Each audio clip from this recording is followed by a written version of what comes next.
Realizziamo insieme questa tazza porta cialde. Ciao, sono Elena. Oggi realizziamo insieme una tazza porta cialde.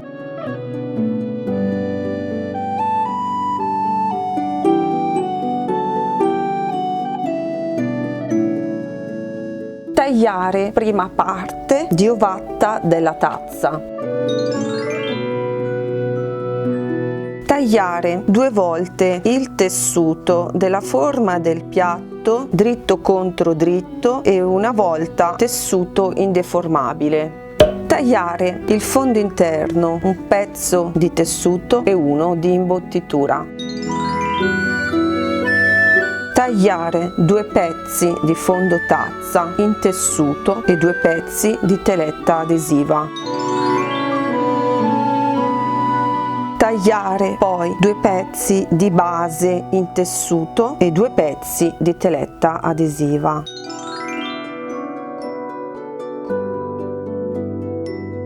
Poi il manico, 2 pezzi di tessuto dritto contro dritto e un pezzo di ovatta.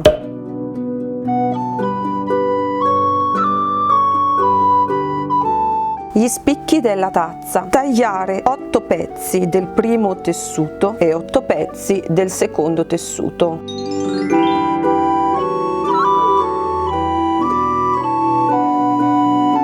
Stirare le parti con la teletta adesiva.